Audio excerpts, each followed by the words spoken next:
Yeah, you, the one listening to this show. What shirt are you wearing? It doesn't matter. It's trash. It's a terrible shirt. You should tear it off right now and be ashamed of yourself. You need to go buy my shirt, AJ Orsini's shirt, the official Orsini's Uncensored Mind t-shirt. How can you get this shirt? I'm glad you asked, you big dummy. All you need to do is go to prowrestlingtees.com/AJOUM and buy the shirt. It's gray with a good logo on it. It's a beautiful thing. You need to buy it for yourself and your family and your friends. Stocking stuffers, under the tree. I don't care what you do. You can wash your car with it. You can use it as a bookmark. It's a dumb bookmark, but you can use it as a bookmark. I don't care what you do with it. If you're Spanish, you can tear it to pieces and clean your house with it like you always do with those other rags. Maybe you could update your stuff. I don't care what you do it for. Buy the shirt. prowrestlingtees.com/AJOUM. Warning. The following episode of Orsini's Uncensored Mind contains explicit language and adult content. The thoughts and opinions stated on the show are reflective of AJ Orsini and his guests exclusively. But seriously, guys, the show's called Uncensored. If you got a problem with bad language, I really don't give a shit.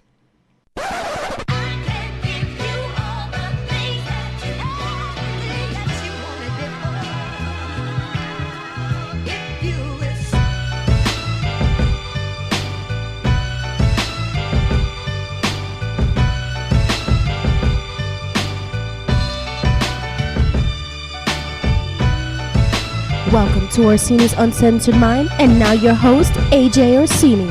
How the hell is everybody out there? This is your boy, this is your main man, your host, AJ Orsini, and I am here to bequeath onto all of you episode 52. Okay, this is going to be episode 52. We're moving along here, nice and gingerly. We are moving along. How the hell are you guys doing? I know last week, I came to you guys with the All In episode, Orsini's All In, on All In, and that was a fun podcast to do. I got a lot off my mind, a lot off my chest, if you believe me when I tell you. I had a lot of fun with that episode, but tonight I have much to discuss with you, my squad of O, my friends upon friends, some of you family. I'm beginning to learn now that some of my family are chiming in on the show. If you are a family member of mine and you are listening to this, welcome to the world in which you have shunned. No, I'm joking. I've never really been shunned. I've never been shunned in my family. No. I am the leader. I am the flag bearer of my family. So, no doubt about that. How the hell is everybody out there? You know, I don't ask that question enough. How the hell are you guys doing? You know, I'm always on here talking about my shit. Getting shit off my chest. Never really get a chance to address you guys, you know. I tell you guys all the time, you guys are free to comment and ask questions and whatever you want to do. All you got to do is send me an email, a comment, or post, or whatever the hell. Whatever means in which you decide fitting to communicate to me that you have a general point, thought of interest. Please feel free always. And if you want to email me, of course, that's ajorsini96host@gmail.com. That is the official email for the Orsini Uncensored Mind podcast show. So, a few things. I have to address really quickly some home stuff here as far as the show and the platforms. So, I promote things literally all the time on this show. I promote my shirt. I promote my YouTube channel. I promote the different platforms in which you can catch the show. I'm literally all over the place. I'm kind of a big deal. And I do this almost on a weekly basis. Even when I'm not doing the show, I still every now and then throw those little promotional things out. You know, click this link here, click that link here, and yada, yada, yada. The reason why I'm talking about this right now, because I'm going to do it again later in the show and start plugging shit, is I plug it pretty regularly. I would assume, based on your listenership, you could probably tell me better, but I feel I'm pretty fair with my promotion. I don't beat anyone over the head with it, but at the same time, I always make sure to get it out to the masses so that they can either follow me in the way they choose to follow me or, you know, support the show, buy the shirt, yada, yada, yada. Okay? I do this pretty regularly.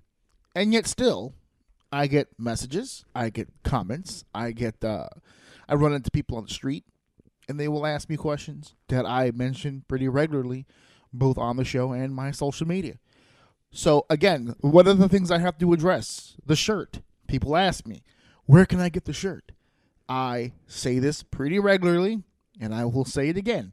I am on the prowrestlingtees.com website.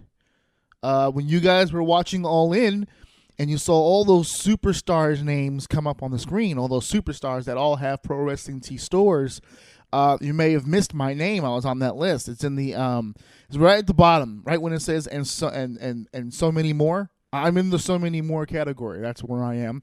I'm right below Ricochet, so not a bad place to be as far as Pro Wrestling Tee stores. prowrestlingtees.com/AJOUM. That is where you can buy the shirt.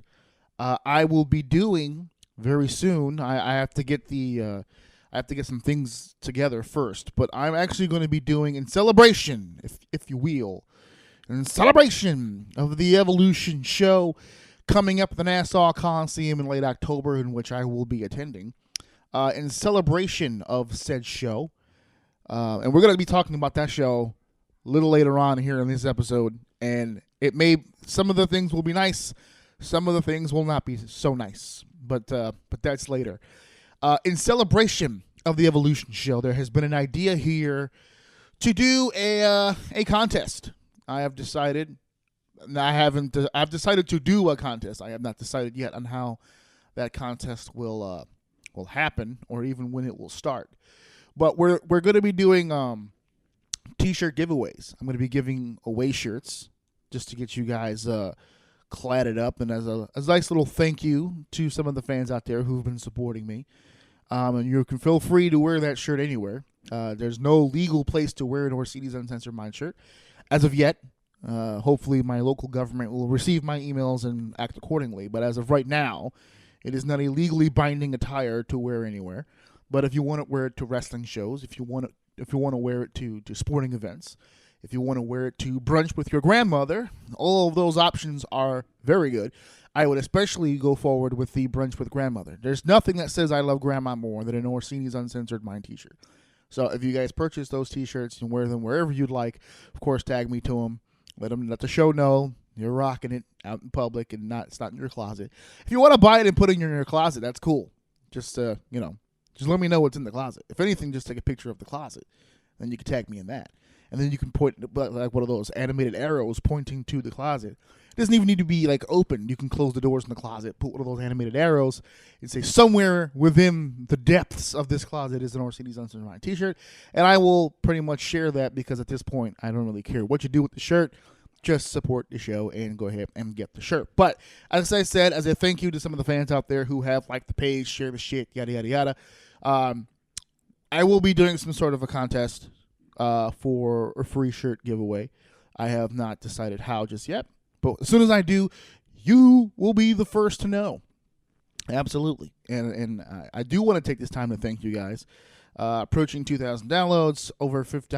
Now I'm officially at 15 countries. I had to scrap all of my sponsorship commercials that I had lined up because all of the information on it is outdated already. Before I could even get them out, I already have to reshoot them and update them.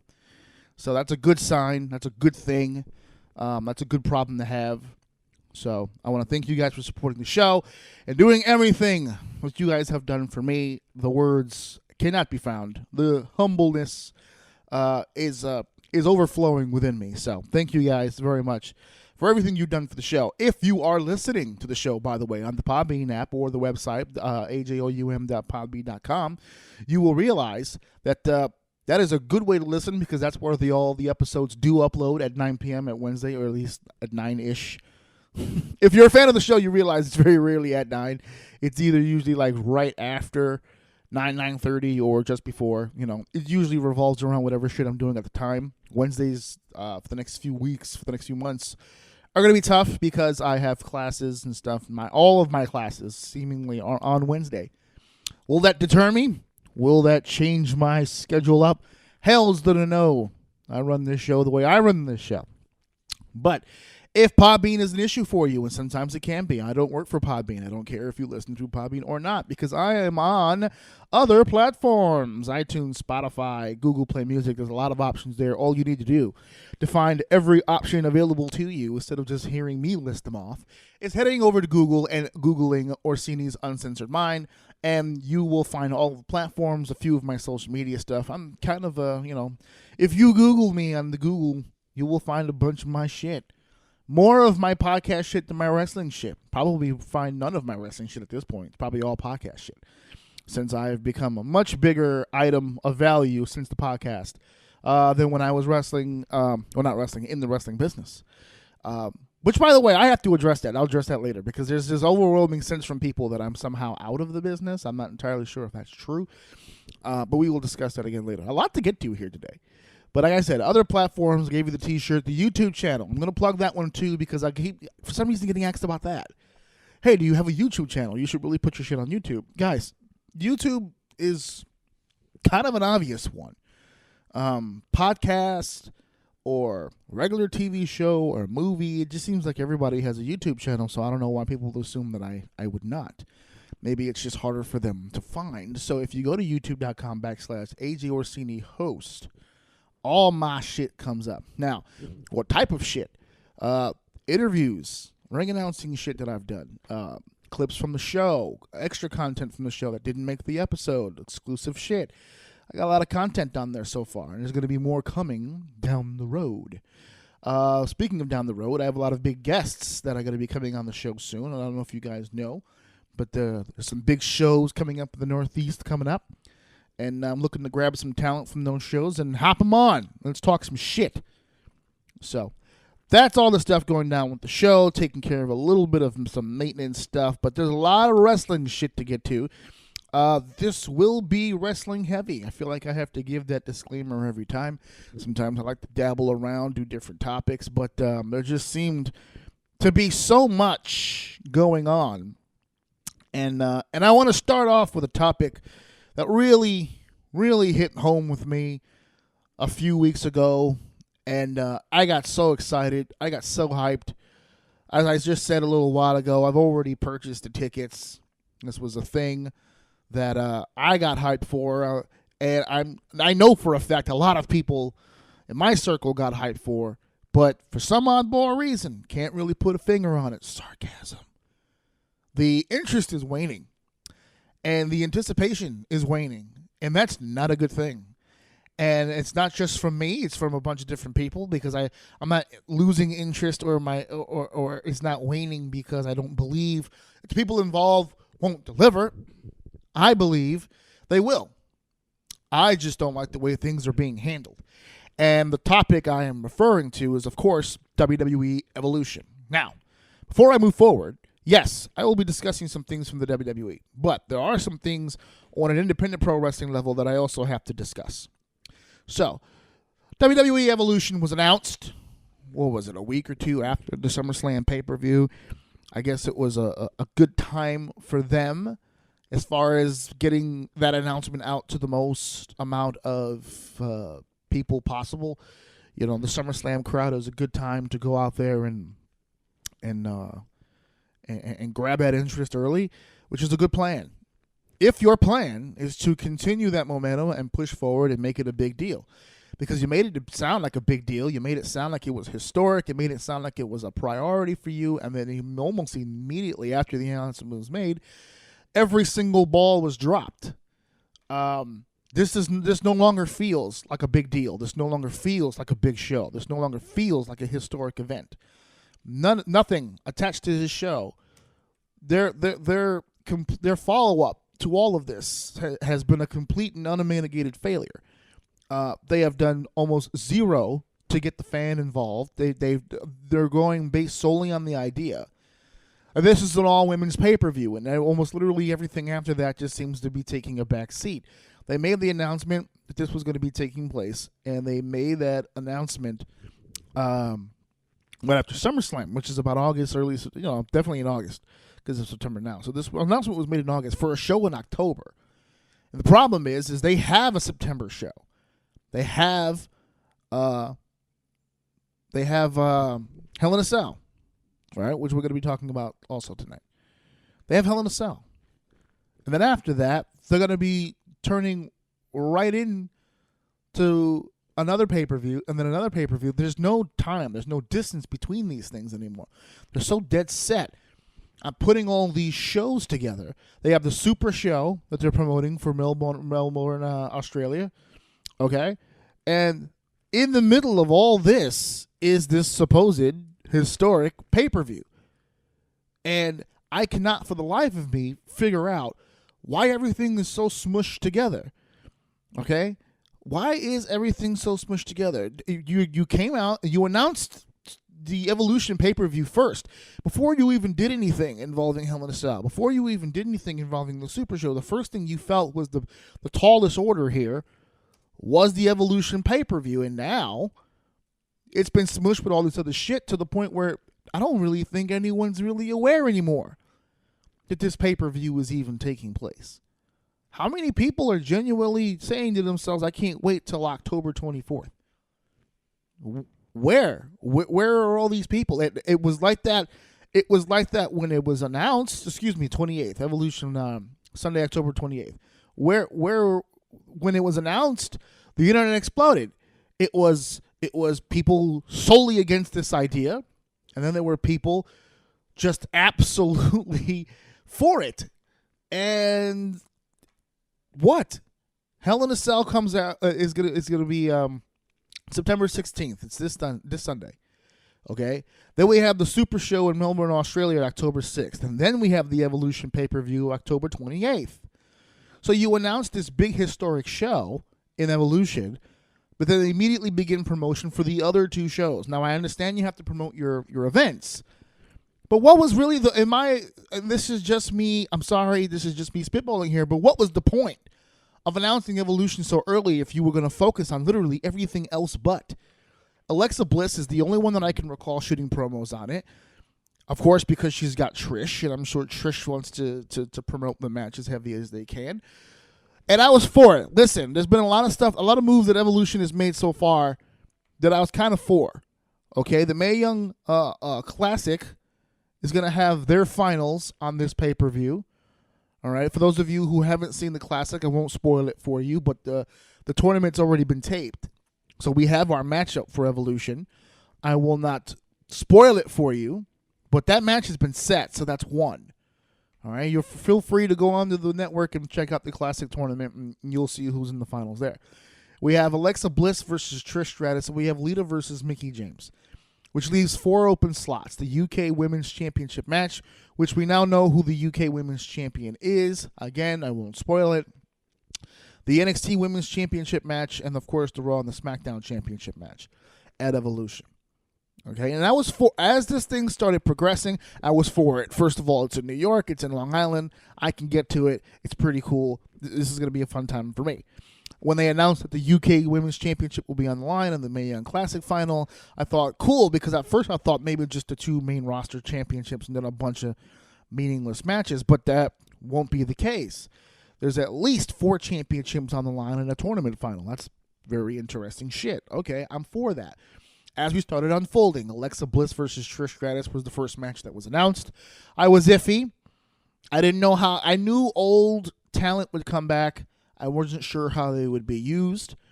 I'm not actually against this match. I think Alexa deserves it. I think Trish Stratus is coming back for a one-on-one matches in and of itself is historic.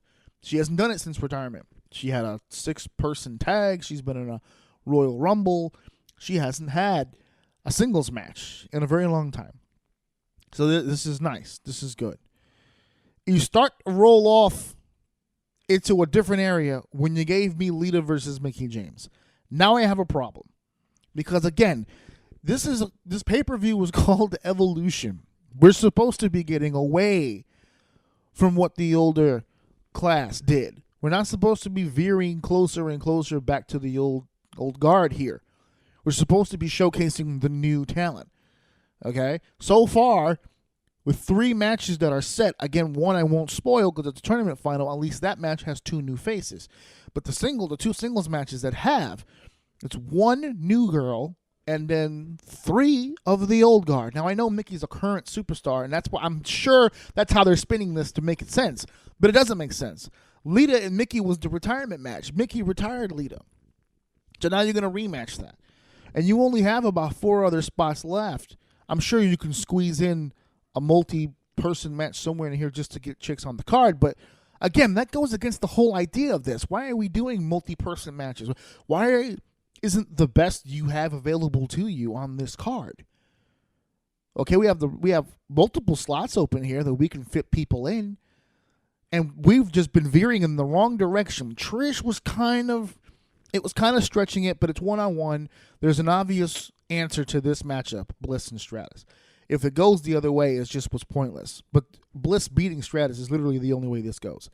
Lita versus Mickie James, I enjoyed that match 10 years ago. I don't need to enjoy it now. The point of the Evolution wasn't to bring these girls back.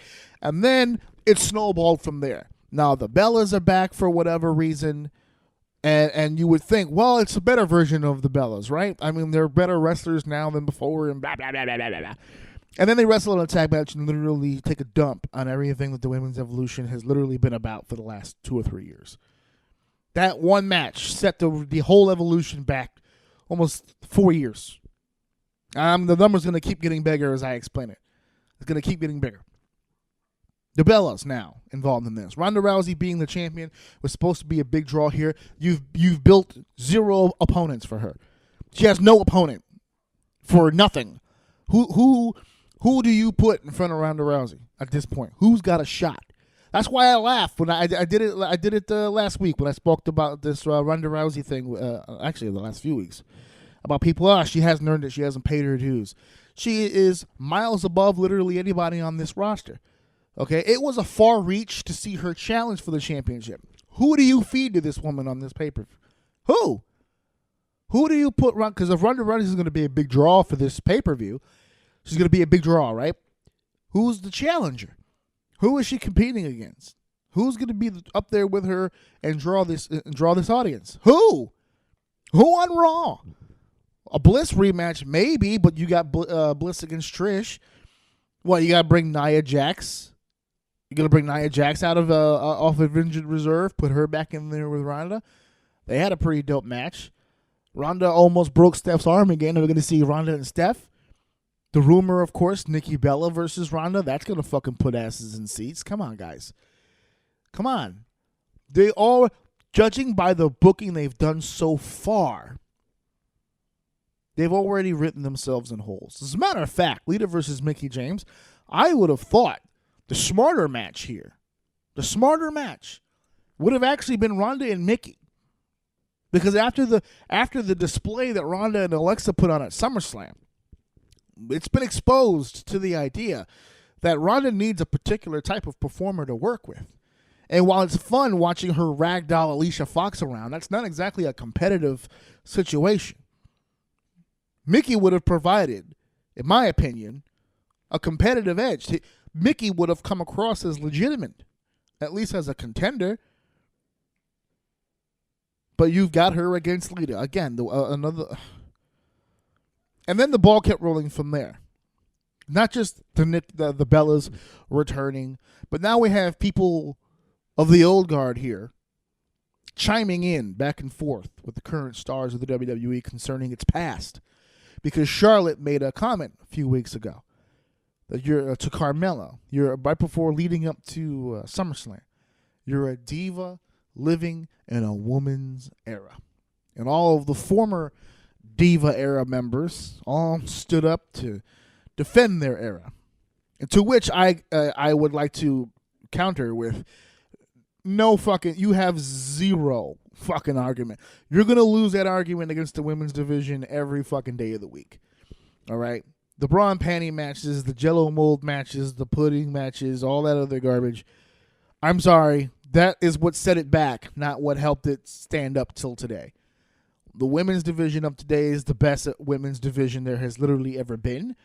You can make an argument, hopefully when it's all over, it may have been the best era ever. So, yes, you are a part of the lineage in which women's wrestling did continue, but You were a Band-Aid. You were not rehabilitation. You were not surgery to fix this.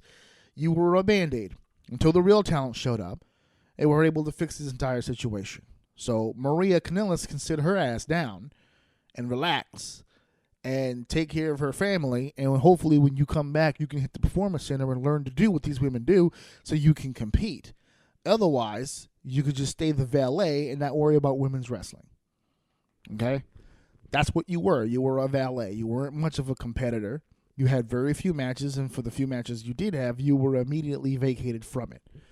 So, on that note, please do not start trying to make yourself relevant and fight these women online. That's what we're doing, Twitter feuds now, to try to get some sort of momentum built up for the pay-per-view. No, sweetie. You're still going to be a part of the show. You're a part of the history of the WWE. You don't need to start a fight with people in order to get the recognition. Plus, you're contracted, so you're going to be used in some way. All right? You don't need to do all that to get yourself attention. Just be more talented. Usually the people who take that route are the people who know they can't out-talent other people.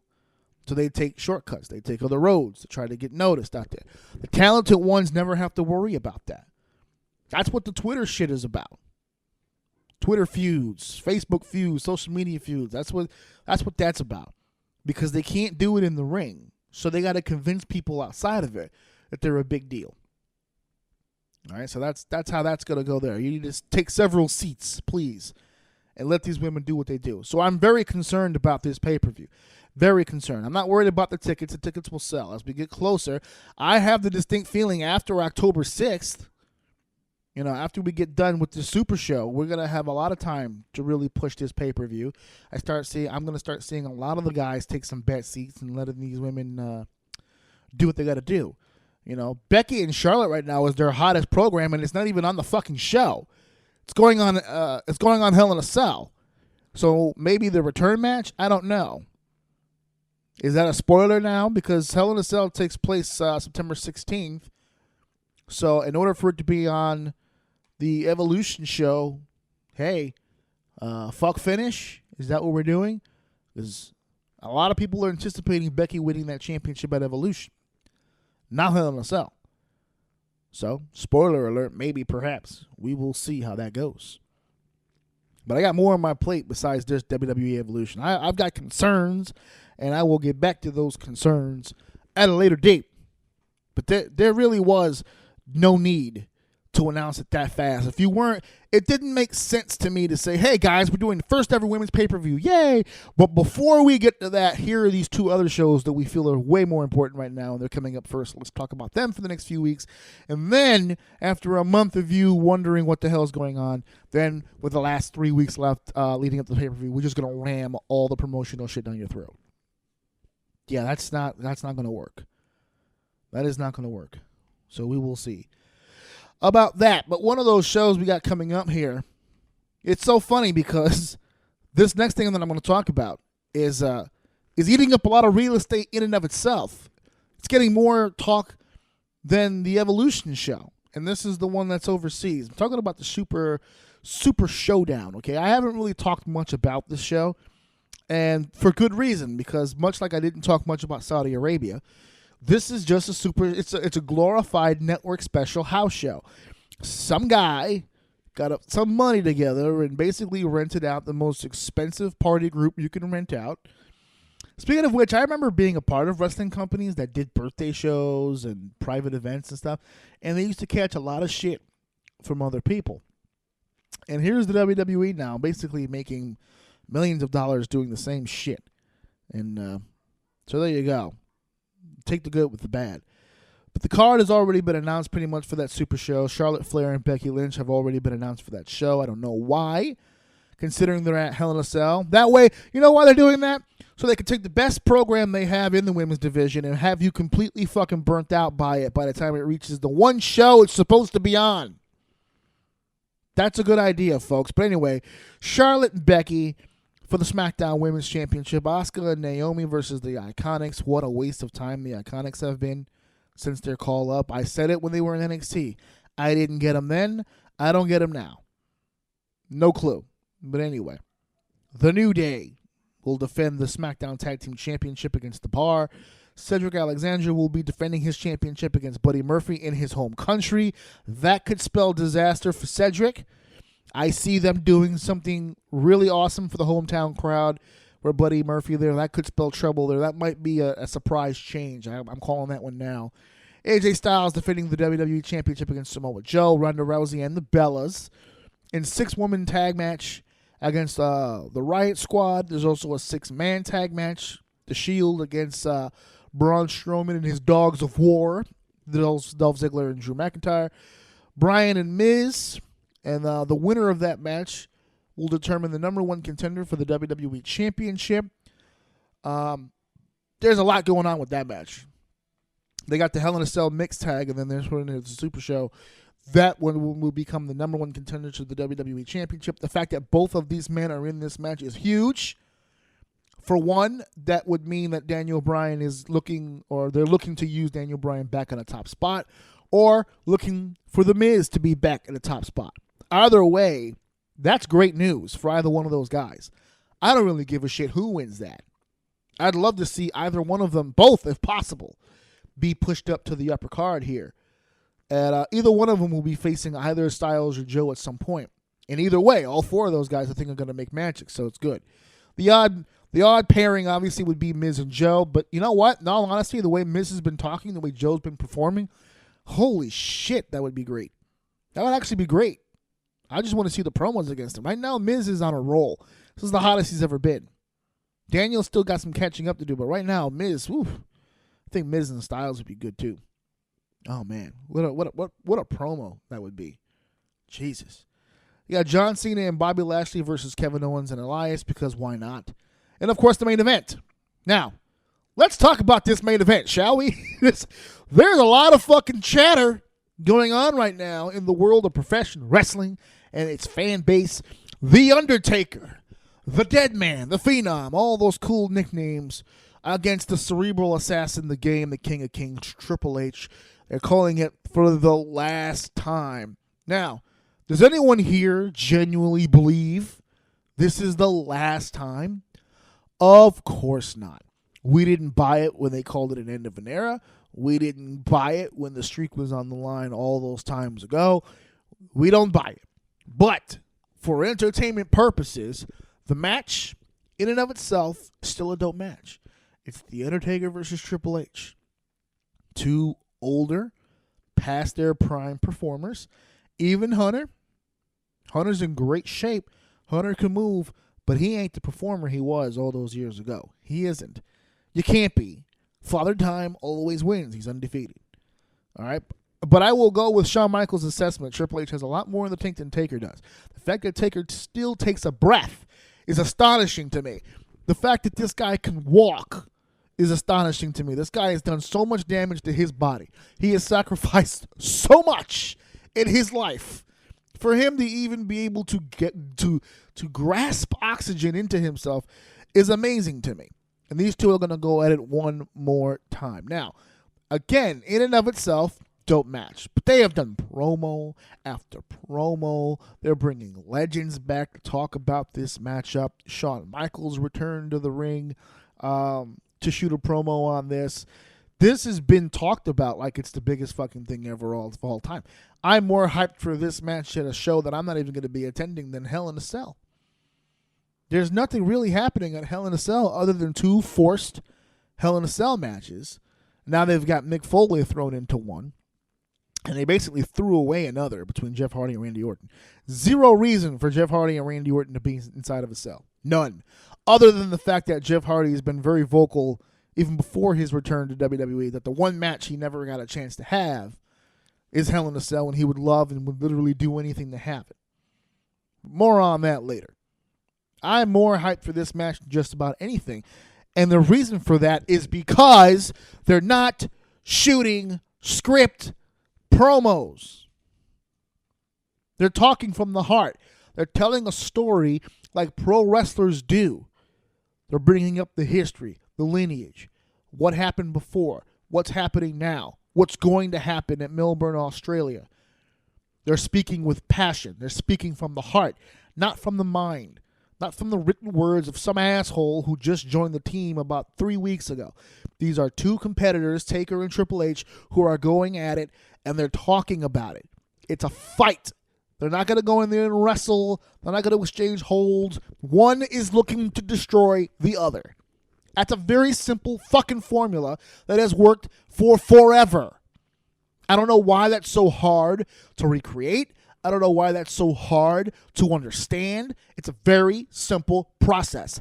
I don't like you, or I respect you. Either reasoning is fine, so long as the end result is I'm going to fuck you up this Sunday. And I hope people pay good money to sit in the seat and watch me fuck you up this Sunday. It's not hard. The problem is they don't trust a lot of their own guys to do this, because a lot of the new guys, and I'm sorry, this is just the way that it is, and it's not just WWE, it's on an independent level as well. It's probably worse. It's actually worse. Let me not say probably. It is worse on an independent level than in the WWE, because at least the WWE can contain it now. They're able to take the microphone away from guys and tell them, listen, this is not good. On the indie level, it's even fucking worse. Guys who believe to their fucking core, they believe that they can shoot promos, and then they go out there and they just talk and talk and talk and talk, and instead of getting people hyped to come see the matches or come to the shows, you have them bored out of their fucking mind. Okay? That's not heat. Heat is when they hate you for what you're saying, not because they're annoyed that you're even speaking. If they're not listening to the words you're saying, they're just annoyed by your presence. That's not heat. You're not doing the promo right. This is beautiful what they're doing here. Once again, showcasing that when you do it right, it can be very, very good, and it will draw attention. I'm more excited for this match than literally anything that's happening in the next 3 months, including the Evolution pay-per-view, and I bought tickets to the Evolution pay-per-view. Now, Becky and Charlotte do have me. That's a great feud that they have going on there. But the promos between The Undertaker and Triple H, and now Shawn Michaels' promo was even greater. He added another dimension to this whole thing. Now, let's talk about the rumors real quick. Shawn's not coming out of retirement. If he does, it will be a one-time thing, and it will be a very, very protected one-time. That's why I feel like the rumored tag match is way more likely than a singles match or a dream match. Everybody wants to see things like Shawn and Styles or something like that. Or Shawn and Daniel. Finally, we'll do Shawn and Daniel. Those matches aren't going to happen. You know why? It would expose Shawn. I'm not saying that he's not a good performer. He's the Heartbreak Kid. I'm sure he would do excellent. But he's also a 50-something-year-old man who hasn't touched a ring in 10 years, going against guys who are physically in their prime and, with all due respect, might be more athletic now than Shawn ever was. That wouldn't be the best scenario for a Shawn Michaels. That's not how you utilize someone like a Shawn Michaels. You got to put him in a position to really showcase their strengths, their current strengths. Okay?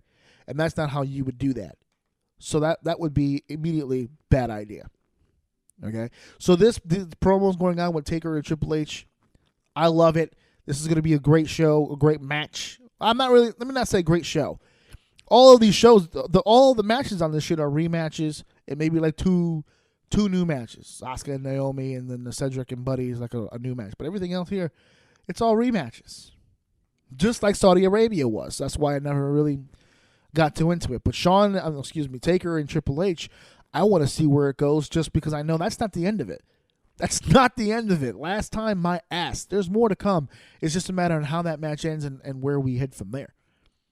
Okay, but before we get to Evolution, before we get to Super Show, Hell in a Cell's coming up. And like I just said before, they're literally wasting a Hell in a Cell match. Wasting a Hell in a Cell match on Jeff Hardy and Randy Orton. I would tell you the card for Hell in a Cell, but it's basically all the same stuff. Ziggler and McIntyre against Ambrose and Rollins for the Raw Tag Team Championship. Why? I don't know. Charlotte and Becky for the championship. Jeff Hardy and Orton inside the Hell in a Cell for zero reason other than the fact I just have a very mundane dislike for one another. Ronda Rousey gives Alexa Bliss a championship rematch if she's still champion. I had to say it, but it didn't feel right. You know she's going to be champion for the next 15 years, right? Speaking of which, Roman Reigns defends the WWE Universal Championship against Braun Strowman inside the Hell in a Cell, and now we've got a guest referee, Mick Foley. Let's talk about that right after I finish this card here. The New Day, of course, will be defending their SmackDown Tag Team Championship against to be determined here. We have to figure out number one contender. Styles and Joe for the championship. No stipulation. Still no stipulations on anything. How in the fuck is this feud, as violent as it is, still no stipulation? That's the match, folks. That should have been in the cell. That was an easy cell job. Easy. The way that they have their match, the way that they have this animosity, the personal level of shit, that's the match. Now, I know you don't want to put two championship matches in the cell. That's probably what the determining factor was. But still, that's the match that should have been in the cage. And then you've got Daniel Bryan and Brie versus Miz and Maurice. Now, let's scoot back for a second and talk about Braun Strowman and Roman Reigns for the WWE Universal Championship. I actually don't want to say shit about Reigns and Strowman. That shit sells itself. I didn't address the heel turn because, quite frankly, I don't think it was a heel turn for Braun Strowman. I've said this before on social media. I'll say it on the show. Strowman's been heel. You guys were just cheering him because he was doing all the shit that you liked. Once he did one thing that you guys didn't like, all of a sudden he's a heel. That's not how that works. His actions never change. He's been an asshole for forever. He just kept glorifying it, going for the applause along the way. That's it. He's been the same guy. And Roman Reigns, for those of you who were bitching about Brock Lesnar, Roman Reigns is the champion now. Where the fuck is the belt? I haven't even seen the belt in weeks. There's no sighting of a red belt anywhere. He's the Universal Champion, and I don't know much, but I know I love you. I love that belt, and I want to see more of that belt. But I don't get to see any of that belt. Everybody else does their own thing, and now Roman Reigns, he wins the championship. He's immediately back in the Shield. Okay, and the Shield is a mistake. I'm getting sick of this. The Shield was special back in the day. Special. That's what makes the Seth Rollins heel turn so unique. Because when they turned, when it was no longer the original incarnation of the Shield, the magic went away. And it was better to tease the Shield reunion than to actually have it. Shield's cursed, baby. It's not the same thing anymore. I don't need the Shield together to get these guys over. It makes zero sense to have Seth Rollins, Dean Ambrose, and Roman Reigns together. It makes zero sense because the whole point of all that stuff is that they all wanted to be top dog. Now, Seth Rollins is the Intercontinental Champion. Where is the belt? Where is the belt? Roman Reigns is the WWE Universal Champion. Where is the belt? And why the fuck would Dean Ambrose be siding with any of these two pricks? Why? I went over this scenario before. I'll say it again. Dean Ambrose is an Iron Man. He's never hurt. He's never sick. He's nothing ever wrong with him. He's been hurt 2 times in his entire career, both as members of the Shield. These people fail him every single time. And now he comes back and he immediately has no problem slipping into the third role? That doesn't make any sense to me. None. Why would Dean Ambrose want to be in the Shield? None of this shit makes any sense. But you want to talk about the captain of not making any sense, let's move on to the new news that took place this Monday. This Hell in a Cell match now has a special guest referee, and his name is Mick Foley. Now, why is Mick Foley the special guest referee? He's been the referee for cell matches before. We just never had a chance to really get into all those different things. He did it for Kevin Nash and Triple H. He's been the Hell in a Cell referee before. This one is special because this is the 20th anniversary, or at least it was back in June. I never really got a chance to talk about it, but I'm glad they brought it back up because I was saving it. The reason why I didn't talk about it in June is because I knew we had a bullshit pay-per-view coming up anyway, and now it's about that time. So let's get into it. Mankind versus The Undertaker. 20 years ago, the Ice Palace in Pittsburgh, Pennsylvania. The greatest Hell in a Cell match that has ever happened in the history of humankind. Now, some of you may disagree, and I will give you that. Some people think Taker Lesnar the first time. Actually, the second time wasn't that bad either, but the first one was good. There's been some great Hell in a Cell matches. Triple H has had some good ones. I think he had one with Shawn that was pretty dope. There's been some good Hell in a Cell matches.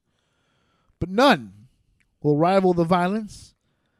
None will rival the ingenuity, the respect, the blood, sweat, and tears sacrifice of 20 years ago as Mankind versus The Undertaker changed the game completely.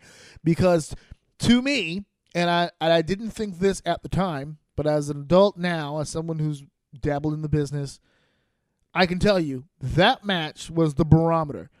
Okay? That was when the Attitude Era officially was out of control. For those of you who never had a chance to see the match, you can head over to the network and see it for sure. But definitely, I know it's on YouTube somewhere. You have to find this matchup if you don't know what I'm talking about. But this matchup was almost like a rite of passage. This was the one where it not only made the Hell in a Cell forever, not only made Mick forever, not only made Taker forever, but it literally made a whole generation.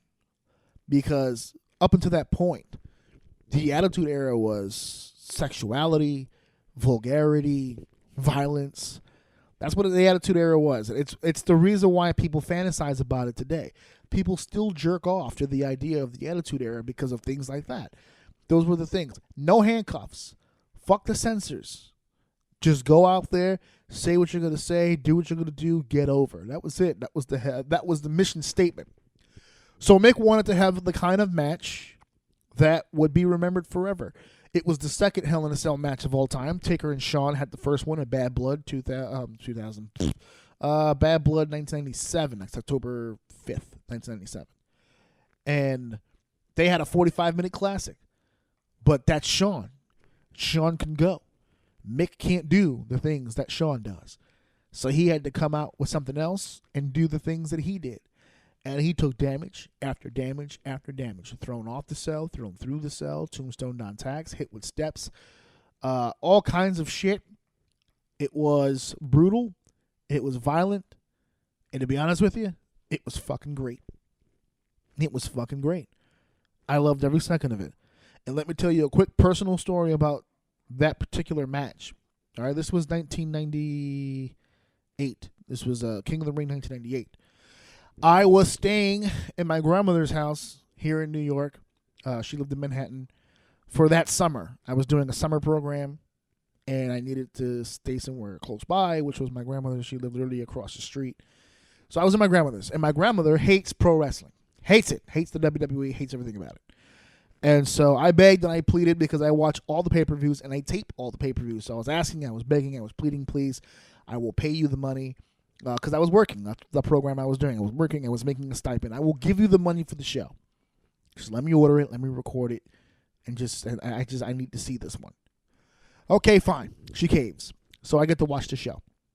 So I'm watching it. So remember, my grandmother does not like wrestling. Okay? She's seen very little of it. But from the little that she's seen, it's fake. It's bullshit. Blah, blah, blah, blah. So my grandmother is sitting next to me on the couch doing her thing. Reading magazines. Whatever the fuck she's doing. And I'm marking out through all this WWF wrestling action. All right. And then we get to the Hell in a Cell. So they show the cell coming down. And my grandmother immediately has her interest piqued. What is that? That, Grandma, is the Hell in a Cell. And I start doing my cell job. Shawn Michaels and Taker did this and blah, blah, blah, blah, blah, blah. I said, Grandma, I'm going to give you the heads up right now. There might be a little bit of blood. Because if you remember, Shawn bled rather heavily in the first one. So I told my grandmother, I said, you're going to see a lot of blood here. It's going to be a little violent. So just keep that in mind. And she was like, okay, yeah, roll her eyes. And the very first thing we see is Mick climb the top. That's how the match starts. Mick climbs to the top, which again piqued my grandmother's interest. And then Taker went to the top. And now they were fighting on top. And my grandmother was like super Puerto Rican. She was like, I, all this stuff when she's watching it. I know. And now she's really into it right now. And then the throw. And when he threw Mick, my grandmother let out a yelp that I will never forget because it almost felt like she was in the building. and he was thrown, and she like covered her mouth, and she was like, "Oh, that's fake, right? Like that's not real." Like I said, "No, Grandma, he fell down. He hurt. He's hurt bad. He's hurt really bad." And then, as Mick explained, they couldn't get the gurney to the table where he had landed, so they had to lift the cell to get the gurney there. And then once they got the gurney across, they were able to put him on and start bringing him to safety. As the gurney gets to the walkway, my grandmother is saying, "Holy crap." Like, she's completely shocked by all this. I'm completely shocked by all this. I also had never seen anything like this. Now, I know Cactus has had hardcore matches in the past. C4 Explosives, Barbed Wire, Lost an Ear, Munich to Vader. Well, I knew all this stuff already, too. But I had only seen clips. Up in 1998, unless you were tape trading on a regular, you very rarely ever saw violence like that, especially on mainstream wrestling television. You'd never really seen stuff like that before. So, to see it like this, to see it right in front of you, and to be seeing it with someone who never really watches this shit, we were stunned. We were absolutely stunned. So they start making the way over, and I started to think about it. I was like, man, this match was really heavily hyped, and it was over in 5 seconds. But what a 5 seconds. Like, you weren't even mad. Audiences today would have booed the fuck out of it because they're so desensitized to that shit. Because of matches like this, they've seen people get up, and they're like, really, this is going to be the way the match ends? And people get fucking angry and mad. So we thought the fucking match literally was over. We thought the match was over. It was done. We still had, remember that if you don't remember, that match wasn't the main event. Stone Cold Steve Austin versus Kane in a first blood match. This is back when Kane had his mask, so figure that one out. When a first blood match was the actual main event. So the gurney starts making its way up the aisleway, and then Mick gets off the gurney and starts walking to the Hell in a Cell. And Jim Ross, Jerry the King Lawler, to the day, I think this match solidified them as well as commentators, because the way they called this match, so legendary. Foley starts making his way to the cell, and all anyone can keep yelling is, "How in the hell is he standing?" There's "How in the hell is he standing?" And then there's the match, the point in the match where he gets chokeslammed through the cell, and he's got the tooth hanging out of his nose, and he's in the corner, and he starts smiling, and then you can hear him go, he's smiling. After all this, he's smiling. There's so much about this match that's so classic. Just to wrap up the story, then after that he gets off the gurney, he goes to the top, and Taker chokeslams him through. So it's the second big bump. And my grandmother left the fucking room. She goes, "I can't watch this shit. This is crazy." I said, "I know." I'm hyped now thinking about it. It's like, this is the greatest shit I've ever seen. And it's so funny because now, as an adult, as a person who's done promoting and booking and all this other stuff, I'm not a huge fan of hardcore wrestling. I'm just not. I understand that there's an audience for it, and it's a niche and all that other stuff, and I get it. I'm not against booking it entirely. I don't like the idea of all hardcore promotions and the whole card is hardcore and all that other stuff. I'm not a big fan of that. But I will say this: this match, the Hell in a Cell match, it's exactly the match that made me want to get into this business. It's the match because of that overwhelming sense of respect at the end of it. When the whole thing was over, and finally 1, 2, 3, and the cell goes up, and you just see all this carnage, steps and thumbtacks and all that stuff, and then Foley still walks to the back. Help. He was assisted, but he walked to the back, and that was the respect he got on that day. I said to myself, Jesus Christ, that's what I want to do. You know, that's what I want to do. I want that respect. I want to be able to get in front of an audience and perform on that kind of a level. And that was it. That was the day when I said to myself, all right, I want to do this. So I have to give that match the credit it deserves, because that's the one that made me want to do it. I said, okay, that's it. I knew at that point, I was like, ugh, I want to do this. And it's funny because I think a lot of the reason why my physical career didn't last is because I made the mistake of believing that I could perform that style, because that's what it was.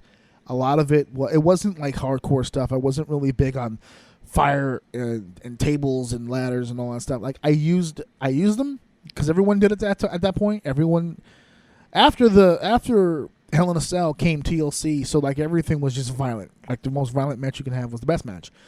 So I came up in that era where everyone just kind of just went hard in every single match, and I'm not a big guy. I'm fat now, but I'm not a tall guy. And I wasn't fat then. I was very flaca. I was like 175 pounds. I was very Spike Dudley-ish. And you saw how Spike's career went. That's the career that I had. Big bump, big bump, big bump. And my body just couldn't hold up. His body held up. Mine could not. So there goes that. So we've done our fair share of WWE talk. I wanted to throw one more thing out there before we start getting ready to get out of here. As far as the indie wrestling stuff, I had made some comments online about being very interested in doing more indie wrestling related stuff. I still do want to do that. That's still a thing that I want to do. I just need more information on exactly what it is you guys want me to talk about, because I can start talking about stuff. If I do the research, I'm sure I'll find some people, but I want to know what you guys want me to talk about, what promotions you want to learn more about, or should I just do promotions that you guys should be checking out? I don't know. We'll see how that works itself out. But if you guys have any ideas, any promotions you guys want me to take a look at, help promote here on the show, please do. You can send me all that information, tag it on Facebook, Instagram, whatever. Again, the email, ajorsini96host@gmail.com. So we are getting ready to get out of here soon, but I did want to do one more thing with you guys. And, of course, that is going to be our top news story of the week. I love doing the top news story. We have and to do now back to Action News 5. Our top story tonight. Ladies and gentlemen, can I please have your attention? I've just been handed an urgent and horrifying news story. Yes, our top news story of the week. It's an unfortunate one. I don't want to end on. I didn't want to end on a sour note, and I'm not going to. It all depends on how you want to take this information. But as a native New Yorker, currently in New York, born and raised here in New York, I have to talk about this. This episode will air Wednesday, September 12th. I am currently recording on Tuesday, September 11th, 2018, which means, of course, this is the 17-year anniversary of the attacks and the situation that took place here in Lower Manhattan on the events of September 11th, 2001, which ironically enough was also a Tuesday. Just shy of 3,000 people lost their lives, 6,000 injured. That was a hell of a day for everyone on this planet.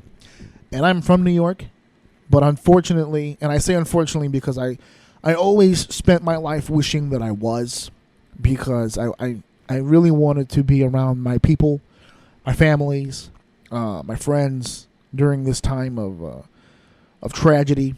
But I was not here on September 11th. Everyone has that story. Like, you know what I mean? Like, this is one of those topics where it's like, do you remember where you were on the day? And for me, the answer was I was not here.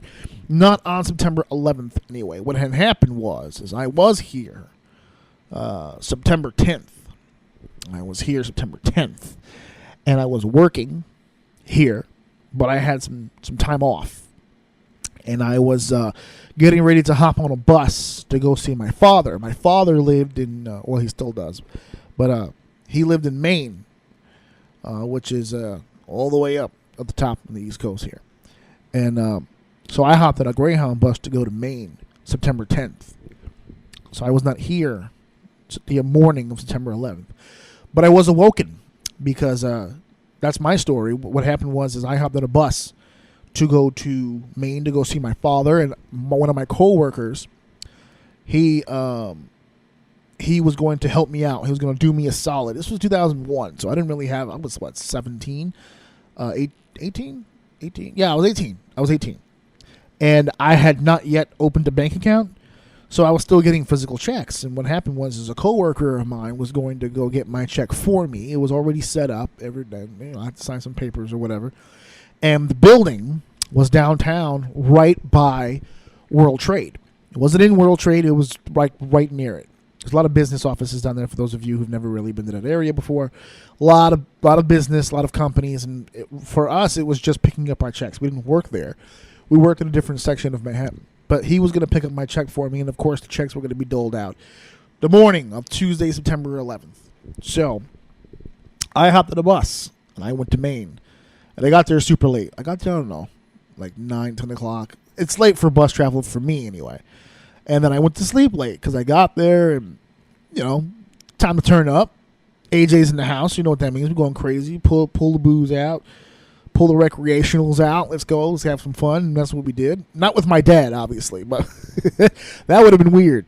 I ended up drinking with him later in life, but not that night. That night it was just, because I had friends in Maine. I had visited a few times at that point, and I developed a little bit of a friendship with some people there. And we went, turned up, and had this great night. And I went back home, and I passed out right in the living room. I remember that. I was right in the living room, couch. I sat down for a second while some food was heating up, and I passed out. I never ate the food. The food was still sitting in the microwave, as a matter of fact. And I'm laying on the couch. And I remember my phone going off. Crazy. Bring, bring, bring. Everything was going crazy. And I answered the phone. I said, hey, what's going on? Who is this? It was a family member from my father's married side, his wife's side. I think it was my what is that, stepmother, right? So stepmother's mother, my step-grandmother, I guess I called. Ooh, that was a long reach, right? I had to figure out the family tree. I couldn't tell by looking at the branches. All right, so yes, my grandmother, called the house looking for my dad. My dad was not there. He was at work.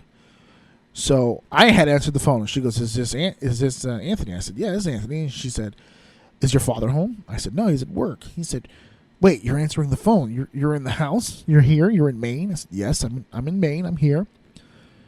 She said, have you turned the TV on? I said, no, you literally just woke me up. I have not turned the TV on. She goes, you got to turn the TV on right now. I said, okay, I'll turn the TV on. And of course, it's on every channel, so all I have to do is literally turn it on. And the moment I turned it on, believe it or not, this is a true story, when I turned the TV on, just to give you a timeline as to when I started watching the coverage, when I turned the TV on, that's the moment the second plane hit. So I was never in confusion about the situation. Because from what I understand from people before the second plane hit, a lot of people were unaware that it was a plane. There was some speculation. There were people who were in the building or around the building who were saying, yeah, it was a plane. And then other people were just like, no, it was a bomb. Like, it was there was some confusion. Because people weren't really anticipating and paying attention to the fact that a plane went into a fucking building. But there was no confusion after that. After you saw the second plane, it's pretty clear as day. Okay, we're under attack. There are planes crashing into buildings. It's a thing. I was never in confusion because before I could even ask the question, what the fuck happened, a plane went into the building. So I saw the plane hit the building, but then I saw the building next to it also on fire. So I started watching and listening to the coverage, and of course, sure enough, all the shit went down.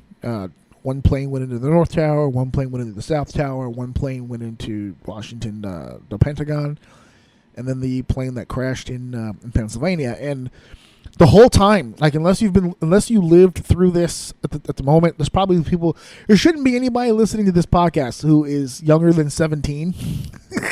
I put a disclaimer on this thing for a fucking reason. But should you be going against my wishes here, and should you be going against your parents' wishes here, just to give you guys a little history lesson for those of you who weren't alive or didn't live during this period in the New York area, we had no cell phone service during this whole thing, which I always found odd. I don't know why the cell phones were out, but they were out. Tower, whatever. That's why everyone kept saying, well, the tower for the signal was on World Trade, and now it's gone, and yada, yada, yada. But it was very hard to reach people inside New York. You didn't really know who was in there, who wasn't in there, because even if you don't have a tie to the building, if you're in New York, you know somebody who's down there. That place is literally just the most packed area on the planet. By the way, it still is today. So I know that I have a friend who's supposed to go down there this morning and pick up checks. The attacks had began around 8:40, and from what I understand, we had a window of picking up our checks anywhere from 8 a.m. to, I want to say, like 11, like a 3-hour window where you can come and pick up your check, and if you miss that, you have to come like the next day. So I know that my friend was supposed to go down there to go get a check for me and his own check as well, but he was 2 birds with 1 stone. He'll get his check, he'll pick up mine. So I don't have any family members that were in the building. I don't have any friends that were in the building. None of that. The closest attachment I had was my friend who was getting the checks. So I tried so hard on so many occasions to reach him. I called his cell phone. I called the house phone. I called many house phones. I checked it on my family as well, but like I said, no one that I know was down there. So when I finally got a hold of all my family members, nobody was hurt or injured. Everyone was home, just in awe of everything that was taking place. The only person I couldn't reach was my friend. So for 2 days, I was just kind of like in a bad place because I kind of felt like maybe like I was responsible for something that had happened to him. I felt really bad. And then I left voicemails and stuff like that. Eventually, I got a phone call, and it was my friend. And his name is Matt. I keep saying my friend, but his name is Matt. And Matt called me back, and he said, "What's going on? What's up?" I said, "Dude, first of all, it's great to hear your voice. I'm in Maine, and all I can see is just all this crazy shit going on down there. I'm glad to hear your fucking voice because I thought you were gone, dude. Like, I really thought for a second there, I was like, I thought you were gone. Because I know you had to go pick up the checks that morning. And I just didn't want bad timing to take place and something bad happened to you." And he said, "Yeah, about that." He said, "I overslept." He overslept. He said, I didn't wake up. He was supposed to wake up around 7:30, get dressed, head downtown, and pick up the checks because that was the plan. And then I overslept. I said, "Well, what time did you wake up?" And he said, "Dude, I woke up like around 8:30. He said, "I woke up at 8:30 and I got dressed and I started walking to the train station. And as I'm walking to this train station, I hear this loud boom." And for those of you unaware, the train station he's referring to is the East Broadway F train station down in Lower Manhattan. And if you've never been to that area, from where he was, you can see the Twin Towers. That's how down low to the city he was. You can physically see it. It's right there, tall, big as day. And he can see from the train station this plume of smoke and this orange light fire, obviously. But he said there's orange light and this smoke coming from the building. And at that point, he said, "Fuck that. I'm going to wait and see what happens with that." And he went home. So he overslept by merely an hour. Had he gone on time, who knows? I'm not going to say he would have died because the place that we needed to go, I think, was on like the first floor or the second. It wasn't high up in the building. It was not like he would have been caught in the building. When the planes got hit, people had time to get out. Not enough time, and not enough people got out. But there was at least a few seconds, a few minutes for the first floor at least, or the lower levels to really evacuate. He wouldn't have gone that deep into the building. So at worst, he probably would have felt the boom, and probably his instinct was correct. Get the fuck out of there. But it's just the timing worked out where he overslept. He saw the smoke, and he just said, "Fuck that," and he went home. He literally said, I said it out loud. I said, "Fuck that," and I went home. And then he went to the roof of his building. His building is like a 20-story building. And he went to the roof, much like a lot of people did, and they could see the towers from clear as day from where they are. And then I told him, I said, "Wait a minute, they're crashing in the buildings, and you went to the roof?" And he said, "Yeah, dude, that didn't click until much after the fact." Remember, he saw the plume coming from the first plane. He didn't see the plane; he just saw smoke. So the idea is they were bombed. Now, again, history lesson, World Trade Center, those 2 towers had been bombed before, back in 93. It wasn't a plane, it was a bomb. They set a bomb off. So it wasn't the first time that New Yorkers have seen smoke coming from that building. So his first reaction was, "I just want to see what's happening." Until the second plane hit. And then when the second plane hit, immediately the thought process from everyone on that roof was, "I got to get the fuck out of here." So that's what they did. They got the fuck out of there, and everyone went to lower level. Everyone went to lower ground. Everyone was trying to figure out what to do. it was a really rough day, and it was a really rough time. Every day after that was very, very difficult for a lot of people, not just here in New York, because, again, it's world trade. There's so many people that are down there that are not from there. You know, there were people from a lot of different cities, a lot of different states, a lot of different countries that lost people on this day. I know that as time has gone on, there's been conversations from certain people in certain circles as to the events that took place. I'm not a conspiracy theorist. I'm not going to sit here and break down things. All I can tell you is I also do not believe every single detail that came out as a result of this incident. I have my own thoughts and opinions, and believe me, I've done my fair share of research over the last 17 years. My wife will tell you she has been quite annoyed as to how much attention I have paid to this one incident. I mean, you think about it, this is our Titanic, this is our Pearl Harbor, this is our Nagasaki, this is our incident that took place here.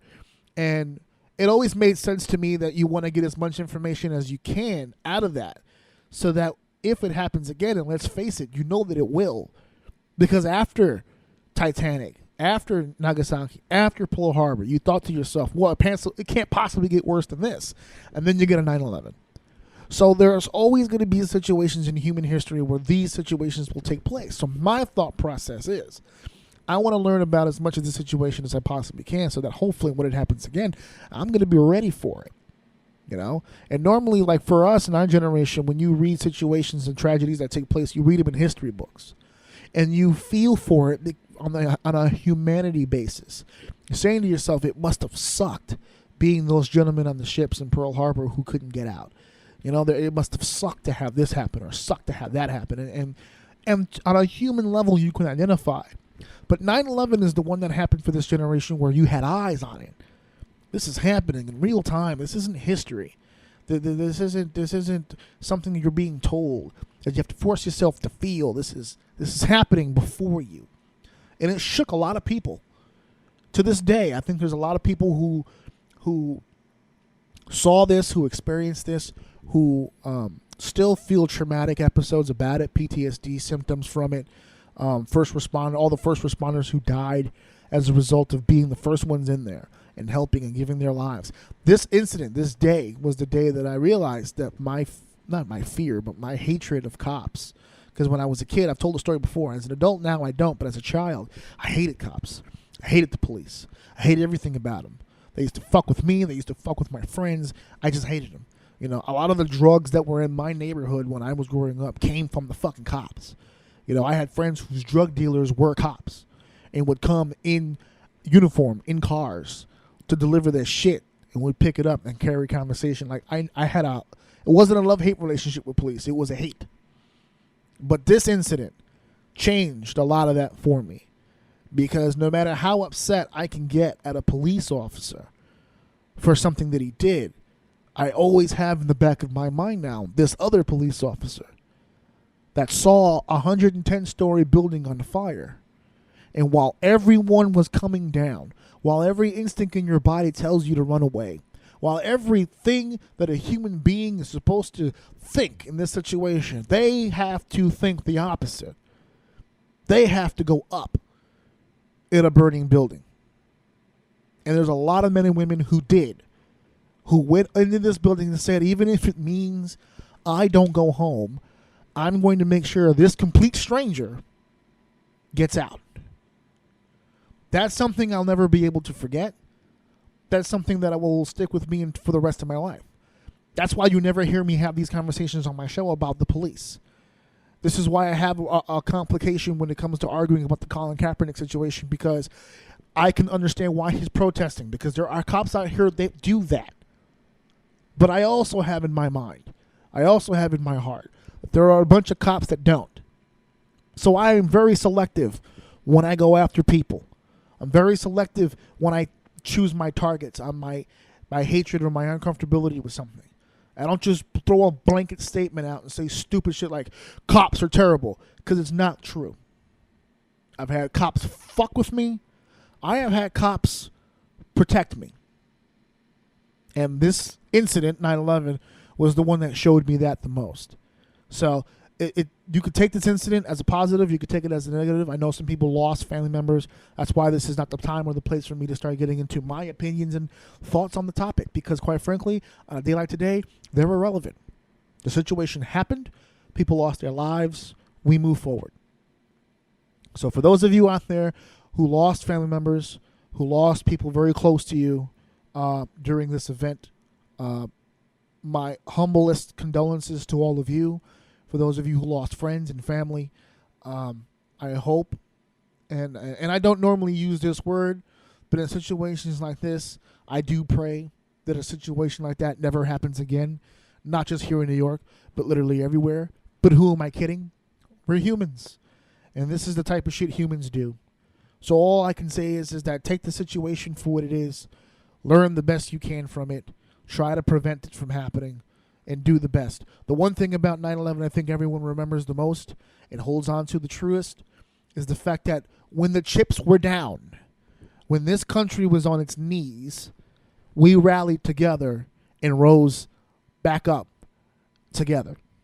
Now, we immediately separated and went back to attacking each other very close to it. But when it was needed the most, we were together. I never met nicer people in my life than on 9/11. Because like I said, I'm a New Yorker, but I was in Maine.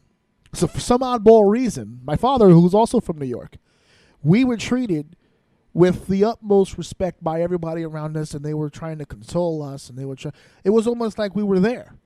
Because people were putting, they were trying to make sure we ate and we're sleeping okay. Are you sleeping all right? Everything okay? Everyone felt like a New Yorker on that day. Everyone all around the world felt like a New Yorker on that day, and felt like like they were part of Washington as well. And for those folks who lost their family members over in Pennsylvania, there was a lot of things happened on that day.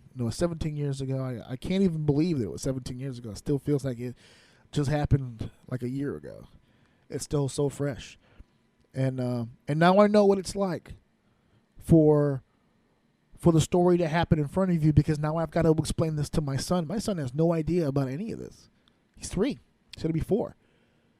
The only 911 he knows is the number you dial in case of an emergency. If mommy or daddy need help, you call 911. He knows to call 911, and he knows the address to give them to come and all that stuff, but he doesn't know 9/11. He's not there yet. How do you tell these kids? It's the same thing.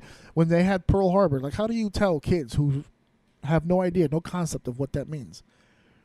That somebody's uncle, somebody's nephew, somebody's son, somebody's father was stuck in a tube and we could not get him out. And we had to sit here and watch him die. How do you explain that to people? It's the same thing here in 9/11. How do you explain to a child that a woman, an older woman, is on the 99th floor of a building that's on fire, and her choices are burn to death or jump off the building and die from impact? How do you explain that to a child? It's very difficult. It's very difficult to wrap your mind around as a person, let alone as a person, a child who's going to be in school learning about this. This is going to be in textbooks for years to come down the line. So this is a special holiday. I didn't want to leave it on a bad note. I hope you didn't take it as that. I just wanted to get that point across and talk about that.